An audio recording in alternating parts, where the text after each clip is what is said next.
que prometiste ayer, eres paz en la tormenta, el abrigo que sustenta cada respirar.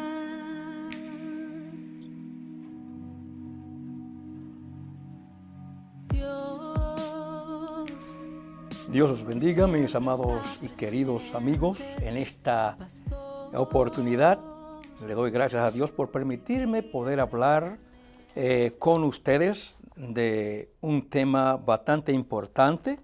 Sin embargo, antes de comenzar este tema, quisiera hacerles saber la discrepancia que hay en la teología antigua y la teología moderna, donde se han manifestado ciertas confusiones. Y quiero aclarar, soy el pastor Nicolás R. González y estoy ubicado en la 350 de la calle Common en Lawrence, Massachusetts. Soy el pastor en la Iglesia del Dios Viviente y quisiera, antes de darle comienzo a lo que tengo deseo de hablar con ustedes, decirle o hacerles saber lo que la palabra al principio menciona de una discrepancia entre los seres humanos en cuanto a la teología. Por lo menos en los Hechos 1, 6, 7 dice: entonces los que se habían reunido le preguntaron diciendo: Señor, ¿restaurará el reino a Israel en este tiempo? Y les dijo: no os toca a vosotros saber los tiempos o las sazones que el Padre puso en su sola potestad. En Proverbios 10, 19 dice: en las muchas palabras no falta pecado, mas el que refrena sus labios es prudente. En Eclesiastés 6, 11 dice: ciertamente las muchas palabras multiplican la vanidad. ¿Qué más tiene el hombre? Proverbios 30, 12 dice: hay generación limpia en su propia opinión, si bien no se ha limpiado de su inmundicia. Proverbio 21, 2 dice: y todo camino del hombre es recto en su propia opinión, pero Jehová pesa los corazones.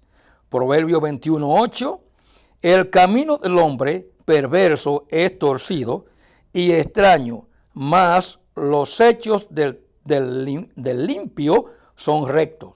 Proverbio 21, 28 dice: el testigo mentiroso perecerá, mas el hombre que oye permanecerá en su dicho. Jeremías 17, 5 dice: así ha dicho Jehová, maldito el varón que confía en el hombre y pone carne por su brazo, y su corazón se aparta de Jehová.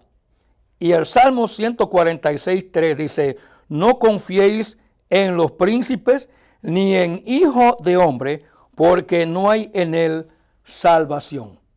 De manera que podríamos nosotros hacerles saber la importancia de que hay que cuidarse en cuanto a la teología que ha pasado, la teología moderna y la teología antigua, porque hoy día hemos tenido problemas en tantas gentes como luego hemos visto cómo se expresan en sus estudios. Así que vamos al tema que quisiera hablar con ustedes: argumentos de nuestra reunión con Cristo Jesús. Vamos a hablar respecto a esa parte, ya que es discrepántico lo que estamos enfrentando. Así que las enseñanzas volátiles enseñan que el rapto de los creyentes y la segunda venida de Cristo es el último evento dentro de la escatología. Esto ha dejado confusión dentro de grandes y pequeños religiosos. La mención escatológica es, primero, escatología, parte de la teología que estudia el destino último del ser humano y el universo. Segundo, como también escatología es una parte de la teología que se encarga de estudiar al ser humano y al universo antes y después de la extensión de la vida en la tierra o la vida de ultratumba. En este sentido, la palabra escatología es de origen griego, que es eschatos, que significa último, y logos, que expresa estudio. Por tanto, es el estudio del porvenir, de los últimos acontecimientos del planeta Tierra y los seres humanos. Como también escatología es una parte de la teología que se encarga de estudiar al ser humano y al universo antes y después de extinción de la vida en la tierra o la vida de ultratumba. En este sentido, la palabra escatología, puedo repetirle a ustedes que es de origen griego, eschatos, que significa último, y logo, que expresa estudio. Amados hermanos y amigos, el Señor viene, Maranatha. Esta palabra es arameo o puede ser también la palabra hebrea. Griego, koiné, Maranatha, romanizada, Maranatha, literalmente, decimos que es ven Señor nuestro. En latín, Maranatha es una frase aramea que ocurre una vez en el Nuevo Testamento, en 1 Corintios capítulo 16, verso 22. Muy pronto se ha de manifestar un gran arrebatamiento de fieles, Cristo en busca de sus santos. La Biblia dice en Lucas 17, 33 al 37, todo el que procure salvar su vida, la perderá, y todo el que la pierda, la salvará. Os digo que en aquella noche estarán dos en una cama, el uno será tomado y el otro será dejado. Dos mujeres estarán moliendo juntas, la una será tomada y la otra dejada. Dos estarán en el campo, el uno será tomado y el otro dejado. Y respondiendo le dijeron, ¿dónde, Señor?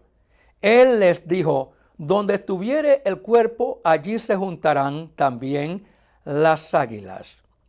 En el libro de San Lucas capítulo 12, verso 39 dice, pero sabe esto, que si supiese el padre de familia a qué hora el ladrón habría de venir, velaría ciertamente y no dejaría minar su casa.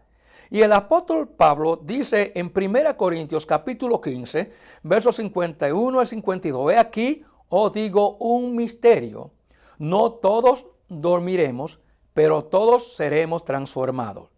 En un momento, en un abrir y cerrar de ojos, a la final trompeta, porque se tocará la trompeta y los muertos serán resucitados incorruptibles y nosotros seremos transformados. También el apóstol Pablo dice a los hermanos de Corintios, 1 Corintios capítulo 15, versos 38 al 58, pero Dios le da el cuerpo como Él quiso y a cada semilla su propio cuerpo. No toda carne es la misma carne, sino que una carne es la de los hombres, otra carne la de las bestias y otra la de los peces y otra la de las aves.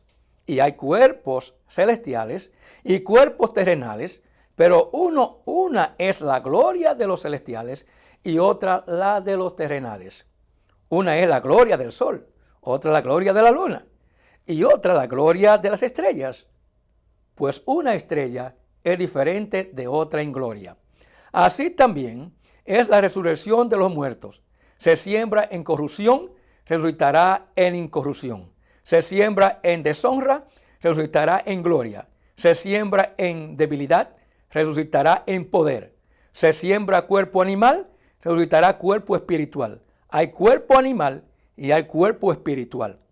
Así también está escrito, fue hecho el primer hombre Adán, alma viviente. El postrer Adán, espíritu vivificante. Mas lo espiritual no es primero, sino lo animal. Luego lo espiritual. El primer hombre es de la tierra, terrenal. El segundo hombre, que es el Señor, es del cielo. ¿Cuál el terrenal? Tales también los terrenales. ¿Y cuál el celestial? Tales también los celestiales. Y así como hemos traído la imagen del terrenal, traeremos también la imagen del celestial.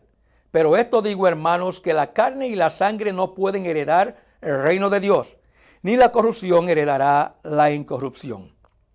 He aquí, os digo un misterio, no todos dormiremos, pero todos seremos transformados en un momento, en un abrir y cerrar de ojos, a la final trompeta, porque se tocará la trompeta y los muertos serán resucitados incorruptibles, y nosotros seremos transformados, porque es necesario que estos corruptibles se vista de incorrupción y esto mortal se vista de inmortalidad.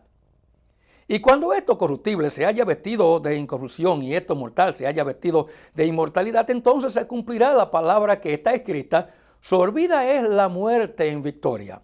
¿Dónde está, oh muerte, tu aguijón? ¿Dónde, oh sepulcro, tu victoria? Ya que el aguijón de la muerte es el pecado y el poder del pecado la ley. Mas gracias sean dadas a Dios, que nos da la victoria por medio de nuestro Señor Jesucristo. Así que, hermanos míos amados, está firmes y constantes, creciendo en la obra del Señor siempre, sabiendo que vuestro trabajo en el Señor no es en vano. Esto se encuentra en 1 Corintios capítulo 15, versos 38 al 58. Y también, según dicho de Cristo, aunque estamos muertos, viviremos, lo dice en Juan 11, 25. Le dijo Jesús: yo soy la resurrección y la vida. El que cree en mí, aunque esté muerto, vivirá. Juan capítulo 5, verso 24. También dice: de cierto os digo, el que oye mi palabra y cree al que me envió, tiene vida eterna. Y no vendrá a condenación, mas ha pasado de muerte a vida. Según dice en Juan 8, 32, y conoceréis la verdad, y la verdad os hará libres. Creyentes en Cristo, desaparecido, que es arrebatamiento, es otra mención que quiero informar. Puedo decirle que por igual también tenemos una esperanza muy cierta. Esta es que los creyentes en Cristo seremos arrebatados al cielo. La gloria es de Dios.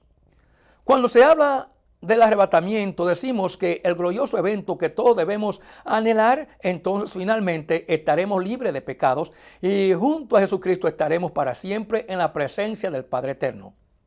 El rapto es el desaparecimiento de los creyentes en Cristo que ha tomado lugar, según se ha creído, antes del reinado del anticristo, de la gran tribulación que pasará antes de la segunda venida de Cristo, literalmente, donde todo ojo le verá, cuando dice en Apocalipsis capítulo 1, verso 7, respecto a la venida de Cristo. En su venida literal, matará al anticristo con la espada de su boca, en 2 Tesalonicenses capítulo 2, verso 8, y Cristo comienza a reinar por un periodo de 1000 años, según Apocalipsis capítulo 20, verso 4, los muertos sin Cristo no resucitarán hasta que se cumplan los 1000 años del reinado de Cristo, según el verso 5 del mismo capítulo de Apocalipsis 20. Algunos comentaristas han argumentado que el arrebatamiento y la segunda venida de Cristo manifiestan una complejidad llena de confusión en su término escatológico. Bueno, en el uso escritural bíblico no saben si los textos bíblicos se refieren a la segunda venida de Cristo literalmente o al rato que es el arrebatamiento de los fieles creyentes de Jesucristo hacia el cielo. Por ende, en este momento, permítame aclarar un poquito algunos textos bíblicos al respecto, diferenciando estos dos conceptos peculiares una de la otra. El rato es plan de Cristo, por lo que se sobreentiende que a pesar de que Cristo manda a sus ángeles en busca de sus fieles, es como si fuera Dios mismo accionando en el Espíritu o Cristo mismo. En el libro de Juan capítulo 14, verso 1 al 3 dice: no se turbe vuestro corazón, creéis en Dios, creed también en mí. En la casa de mi Padre muchas moradas hay. Si así no fuera, yo os lo hubiera dicho, voy pues a preparar lugar para vosotros. Y si me fuere, yo os prepararé el lugar, vendré otra vez, y yo tomaré a mí mismo, para que donde yo estoy, vosotros también estéis. Cuando se habla del arrebatamiento, es cuando el poder sobrenatural nos levante al lugar donde se encuentra Cristo. Cuando fue llevado arriba al término de hablar con sus discípulos en el monte de los olivos, la Biblia dice, y habiendo dicho estas cosas, viendo ellos, fue alzado y le recibió una nube que le ocultó de sus ojos, según Hechos 1:9. De la manera que Cristo fue levantado al cielo, todos los creyentes en él tienen el privilegio de disfrutar de lo mismo que Cristo disfrutó. Cristo fue al cielo con la unción del Espíritu Santo. De esta manera fue necesario subir en la unción del Espíritu Santo que le fue dada por el Padre. Según el libro de San Lucas dice, y descendió el Espíritu Santo sobre él en forma corporal como paloma, y vino una voz del cielo que decía, tú eres mi Hijo amado, en ti tengo complacencia, según expresa Lucas 3:22.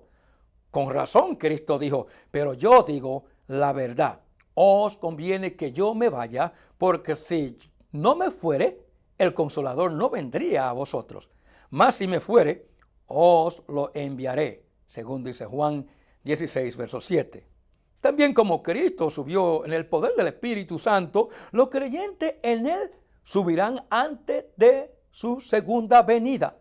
En el Santo Evangelio, según San Juan, capítulo 14, versos 15 y 17, dice, si me amáis, guardad mis mandamientos. Y yo rogaré al Padre y os dará otro Consolador para que esté con vosotros para siempre.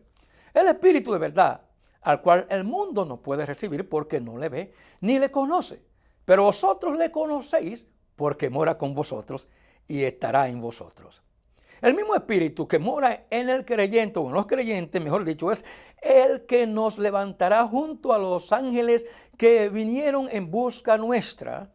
Si estamos rodeados de los ángeles, no hay por qué asustarnos mientras subimos al cielo. Y esto sucederá al tiempo del Padre y su Hijo Jesús, ya que nadie sabe el día ni la hora, ni aun los ángeles del cielo lo saben, según dice en Mateo capítulo 24, verso 36. En Mateo 24, 31 dice, y enviará a sus ángeles con gran voz de trompeta y juntarán a sus escogidos de los cuatro vientos, desde un extremo del cielo hasta el otro, por igual. En el libro de San Marcos capítulo 13, verso 27, y entonces enviará a sus ángeles y juntarás a sus escogidos de los cuatro vientos, desde el extremo de la tierra hasta el extremo del cielo. En el rapto subiremos en la unción del Espíritu Santo, cuando Jesucristo mande a sus santos ángeles en busca de los creyentes que se hayan sujetado al Espíritu Santo, por el cual hemos sido dirigidos a toda verdad.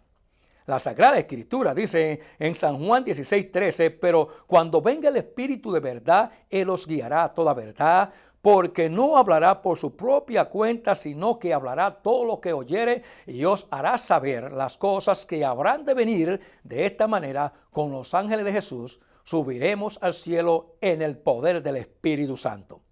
También el Señor Jesucristo ha prometido librarnos. Y gracias a Dios damos por esto, porque Jesús promete librarnos antes que caigan los juicios de su Padre, según Apocalipsis 3:10.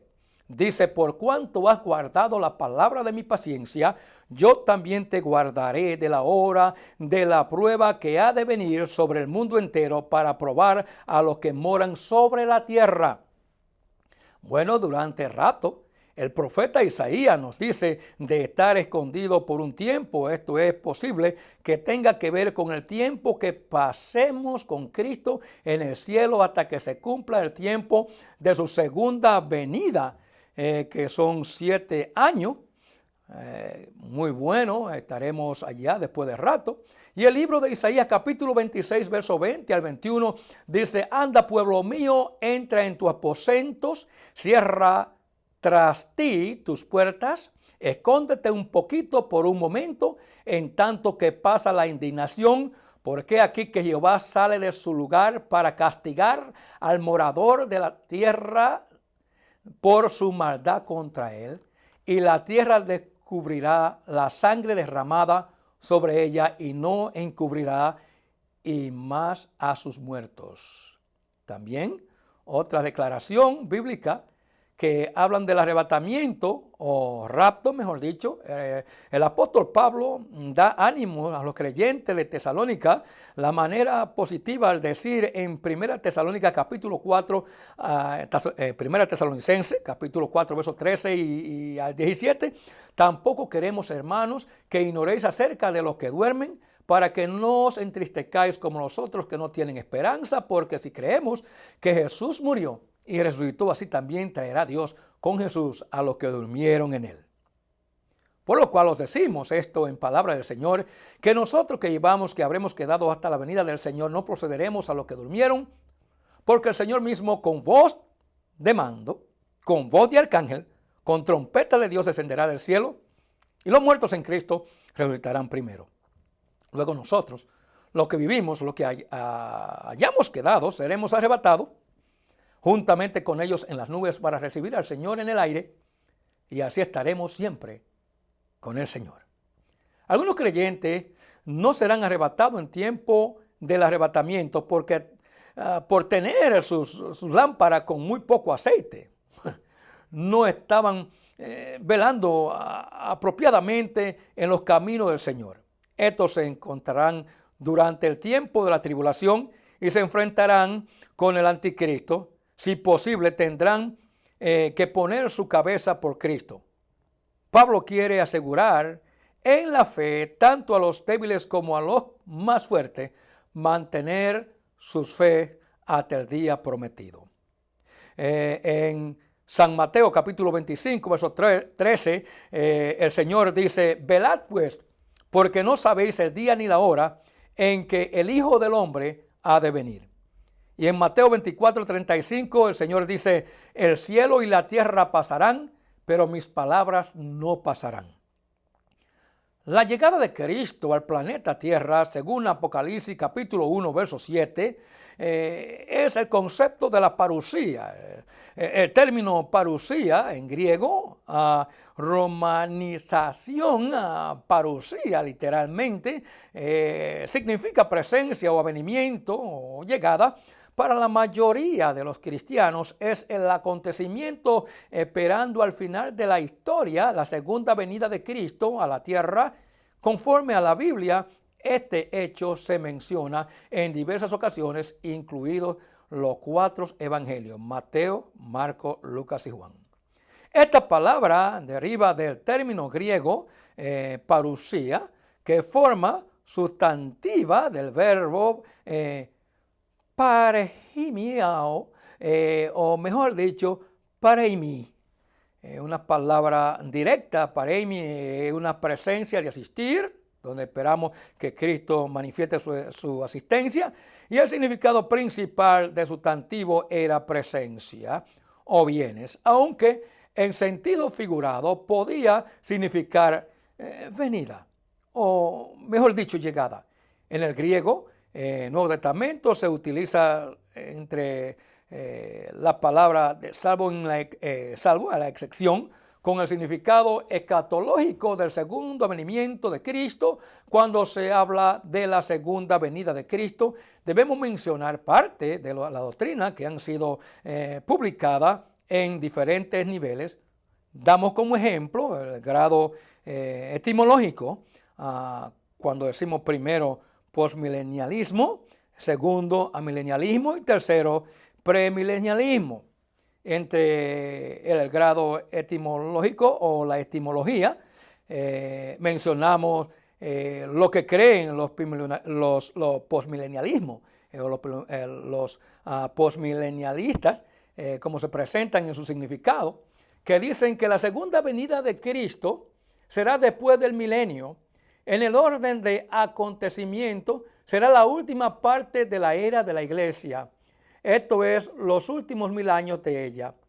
Es el milenio que será una era de paz y abundancia, gracias a los esfuerzos de la iglesia antes de los problemas que hubieron. Después de esto, vendrá Cristo, entonces se seguirá la resurrección general y el juicio final y la eternidad.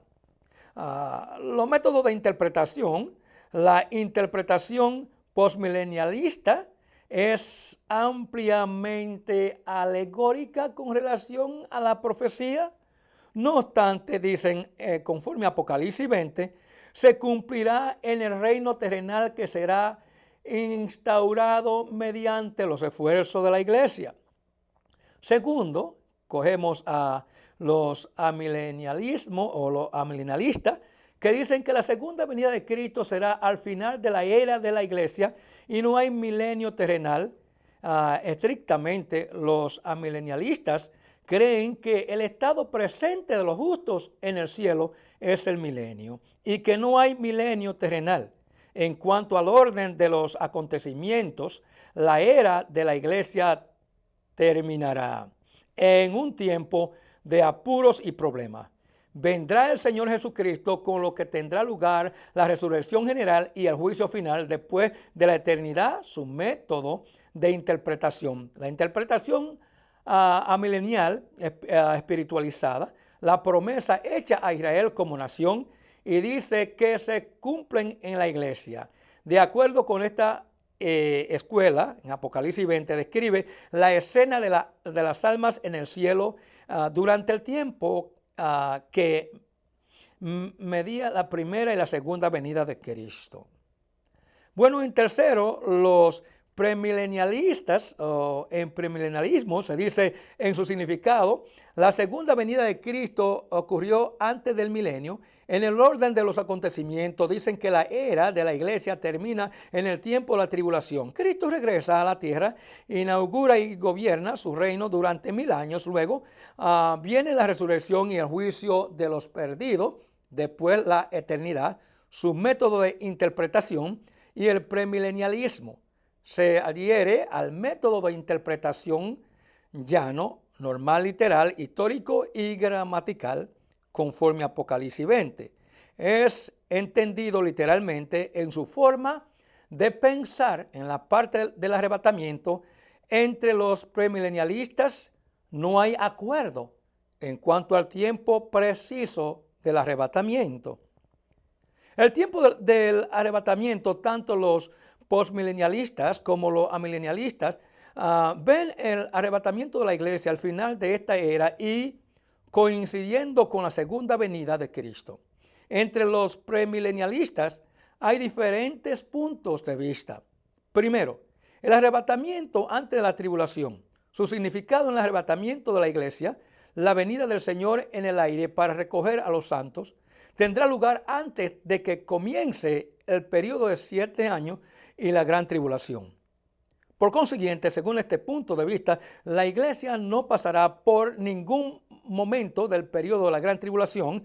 Segundo, pruebas que se aducen la promesa del guardado o preservado de la obra de la prueba, o la hora, mejor dicho, en Apocalipsis capítulo 3, verso 10, un concepto retirado del aspecto residencial de la obra del Espíritu Santo, cual habita en los creyentes como cuerpo de Cristo, exige también la retirada de los creyentes mismo, según Tesalonicenses capítulo 2. La tribulación es un tiempo en que se derramará copiosamente o la ira de Dios, y la iglesia que está exenta de la ira de Dios, según Apocalipsis capítulo 6, verso 17, y 1 Tesalonicenses capítulo 1, verso 10, y capítulo 5, verso 9. El arrebatamiento puede ser inminente. Bueno, por sorpresa, si es pretribulación, según 1 Tesalonicenses capítulo 5, verso 6, el arrebatamiento en medio de la tribulación. Entre su significado, dicen, el arrebatamiento ocurrirá cuando hayan pasado los primeros 3 años y medio de la tribulación. Pruebas que se aducen, primero, la última trompeta de 1 Corintios capítulo 15, verso 52, es la misma que la séptima trompeta de Apocalipsis capítulo 11, verso 15, y esta suene en la mitad de la tribulación. Segundo, la gran tribulación es solamente la última mitad de las 70 semanas de Daniel, y a la iglesia se le promete liberación solamente de eso, según dice Apocalipsis capítulo 11, verso 2 y capítulo 12, verso 6. La resurrección de los dos testigos describe el arrebatamiento de la iglesia y su resurrección que ocurre a la mitad del periodo, según Apocalipsis 11. Y cuarto punto es el arrebatamiento después de la tribulación, que significa el arrebatamiento que ocurre al final de la tribulación y la iglesia estará en la tierra durante toda la tribulación. ¡Wow! Eso dicen ellos. Así que el arrebatamiento es distinto de la segunda venida, aunque separado de ella solo por un breve intervalo de tiempo. Pruebas que se aducen primero. Esto es lo que se dice. El arrebatamiento y la segunda venida se describen con la misma palabra. Como segundo, preservación de la ira significa una protección sobrenatural durante ese tiempo. No hay no una preservación de dicho periodo, así como Israel fue protegido de la plaga mientras todavía vivía en Egipto. Tercero, los santos son vistos en la tierra durante la tribulación de Mateo 24, 22, así dicen, como el punto cuarto de arrebatamiento parcial, que su significado solamente los santos que sean dignos serán arrebatados antes de que se derrame la ira de Dios. La primera ira de Dios tiene que efectuarse en este tiempo, según ellos. Los que no hayan sido fieles permanecerán en la tierra y tendrán que soportar la gran tribulación. Pruebas que se aduce los versículos como Hebreo capítulo 9, verso 28, que requiere preparación. La descripción del arrebatamiento, primero la escritura, segundo, 1 Tesalonicenses capítulo 4, versos 13 y 18, y 1 Corintios capítulo 15, versos 51 y 57, como Juan 14, 1, 3. Los acontecimientos, el descenso de Cristo, la resurrección de los muertos en Cristo, la transformación de los cuerpos mortales a inmortales de los cristianos que viven en tiempo, y el encuentro con Cristo para subir al cielo.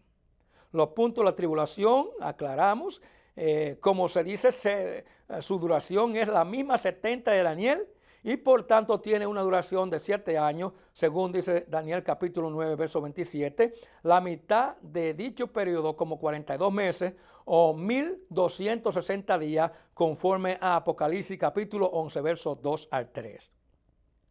Sus rasgos distintivos, según Mateo 24, 21 y Apocalipsis 6, 15, 17. En su descripción, los juicios sobre el mundo, hay 3 series que describen estos juicios: sellos, conforme a Apocalipsis 6, trompeta, Apocalipsis 8 y 9, copas, Apocalipsis 16, y persecución de Israel, Mateo 24, 9 al 22, y Apocalipsis 12, 17. La salvación eterna de muchedumbre, Apocalipsis 7, y alzamiento y dominio del anticristo, 2 Tesalonicenses capítulo 13 de Apocalipsis. Su final, la tribulación, terminará en la reunión de las naciones para la batalla de Armagedón y el regreso de Cristo a la tierra, según Apocalipsis 19. Entre el milenio, la definición, el milenio es el periodo de 1000 años del reino terrenal de Cristo en la tierra, en cumplimiento de los pactos abrahámico, davídico y nuevo. Sus destinaciones, el milenio, es llamado el reino de los cielos, Mateo capítulo 6, verso 10, el reino de Dios, Lucas 19, 11, y el reino de Cristo, Apocalipsis 11, 15. La resurrección, Mateo 19, 28, los tiempos de refrigerio, Hechos 3, 19, el mundo venidero, podríamos aclarar que lo que dice Hebreo 2, 5, y su gobierno, su cabeza será Cristo, entre Apocalipsis 19, 16, y su carácter, un término o reinado espiritual que traerá paz, equidad, justicia, prosperidad y gloria, según Isaías 11, versos 2 y 5. Su capital será Jerusalén, según dice Isaías capítulo 2, verso 3. Su relación con Satanás durante este periodo, Satanás estará atado hasta su misma terminación, cuando será soltado para engañar a las naciones y conducirá a la última rebelión contra Cristo, según Apocalipsis capítulo 20, versos 7 y 9. Satanás será derrotado y arrojado para siempre al lago de fuego.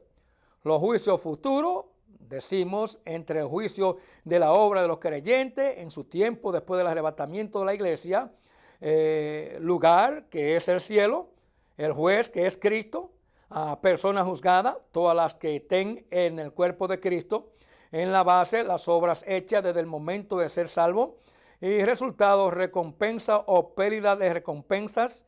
La Escritura en 1 Corintios capítulo 3 versos 11 y 15 y 2 Corintios capítulo 5 verso 10.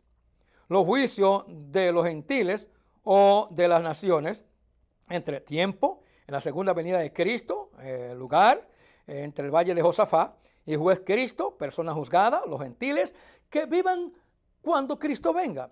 Y la base es el trono dado a los hermanos de Cristo, al Israel, resultado salvo para entrar en el reino o perdido para ser arrojado al lago de fuego. Entre la escritura de Mateo capítulo 27, verso 31 al 46 y Joel capítulo 3, verso 2. Entre el juicio de Israel, el tiempo de la segunda venida de Cristo, el lugar en la tierra, juez Cristo, personas juzgadas, los juicios que vivan cuando Cristo, los judíos que vivan, por cierto, cuando Cristo venga. Y entre la base, la aceptación o rechazo del Mesías, o resultado, salvo para entrar en el reino o perdido. Entre la escritura de Ezequiel capítulo 20, versos 37 y 38, y los juicios de los ángeles caídos. El tiempo probablemente después del milenio, en el lugar no se especifica entre el juicio Cristo como juez y los creyentes, la persona juzgada, los ángeles caídos, en la base entre la desobediencia a Dios al seguir a Satanás en su rebelión y los ángeles caídos entre la base de desobediencia a Dios al seguir a Satanás en su rebelión. El resultado y arrojado al lago de fuego. La escritura se encuentra en Judas capítulo 6 y en 1 Corintios capítulo 6 verso 3. El juicio de los que murieron en la incredulidad en el tiempo después del milenio, en el lugar delante del gran trono blanco y juez es Cristo y la personalidad o persona juzgada, todos los que han muerto sin ser salvos, desde el principio de la humanidad hasta el fin de los tiempos, y la base es el rechazo del Salvador, lo que los trae a este juicio, pero a base de sus propias obras se muestra que merecían el castigo eterno. El resultado, el lago de fuego, según habla la Escritura en Apocalipsis capítulo 20, versos 11 al 15. Entre las dos resurrecciones, la resurrección de los justos, en Lucas capítulo 14, verso 14, y Juan 5, 28, 29, incluyendo los muertos en Cristo que son resucitados en el arrebatamiento de la iglesia, en 1 Tesalonicenses capítulo 4, verso 16, que incluye también los que son salvos durante el periodo de la tribulación, en Apocalipsis 24. También los santos del Antiguo Testamento, en Daniel 12, verso 2, unos creen que serán resucitados en el arrebatamiento y otros en la segunda venida de Cristo. Y todo esto está incluido en la primera resurrección, según Apocalipsis capítulo 20, verso 5. La resurrección de los impíos, todos los inconversos serán resucitados después conforme como habla Apocalipsis capítulo 20, versos 11 y 15, la segunda resurrección que desemboca en la muerte segunda para todos los que en ella están implicados. Y el profeta Oseas dice, venid y volvamos a Jehová porque Él arrebató y nos curará, hirió y nos vendará. Nos dará vida después de 2 días. En el tercer día nos resucitará y viviremos delante de Él, según dice Oseas 6, 1, 2. Aquí figura el arrebatamiento, perfeccionamiento, la resurrección, transformación y la paz otorgada eternamente. Este libro se atribuye al profeta Oseas, quien se mantuvo activo en Israel entre los años 722 a.C. Dios viene hablando a la humanidad desde tiempo atrás. El que espera que se termine el tiempo señalado por Dios será corriendo el riesgo de juicio eterno. debemos estar preparados dentro de la obediencia a los reglamentos de Dios y su Cristo. Jesús dice, conforme a Juan 14, 27 y 28, la paz os dejo, mi paz os doy. Yo no os la doy como el mundo la da.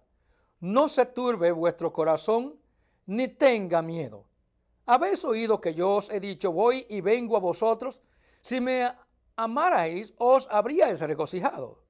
Porque he dicho que voy al Padre, porque el Padre mayor es que yo. Y en el libro de Apocalipsis, capítulo 22, verso 12, dice, he aquí, yo vengo pronto y mi galardón conmigo para recompensar a cada uno según sea su obra. Según Apocalipsis 22, 17. Y el Espíritu y la esposa dicen, ven. Y el que oye diga, ven. Y el que tiene sed venga, y el que quiera tome del agua de la vida gratuitamente. Y en Apocalipsis 22, 20 dice, y el que da testimonio de estas cosas dicen, ciertamente vengo en breve. Amén. Si ven, Señor Jesús. Finalmente, puedo decir, nuestra reunión con Cristo Jesús es muy importante, pues en la Biblia dice en Apocalipsis 20, 11, a todo el que esté limpio, límpiese más. Y el que esté sucio, ensúciese más. Será su decisión, pero la venida del Señor está muy cerca de nuestras imaginaciones. Él viene por aquellos que perseveran, ¿cierto?, sujeto a la santa palabra. Concluyo diciendo, querido amigo, las expresiones del apóstol Juan, el discípulo amado, según expresa en 1 Juan capítulo 2, versos 28 al 29. Y ahora, hijitos, permaneced en él, para que cuando se manifieste tengamos confianza, para que en su venida no nos alejemos de él avergonzados. Si sabéis que él es justo, sabed también que todo el que hace justicia es nacido de él. Y finalmente os digo, en acuerdo con Judas, capítulo 1, versos 24 y 25. Y aquel que es poderoso para guardaros sin caída y presentaros sin mancha delante de su gloria con gran alegría, al único y sabio Dios, nuestro Salvador, sea gloria y majestad, imperio y potencia, ahora y por todos los siglos. Amén. Paz a vosotros de Dios Padre y su amado Hijo Jesucristo. Shalom. Eres quien dice ser, cumples lo que prometiste ayer. Eres paz en la tormenta, el abrigo que sustenta cada respiro.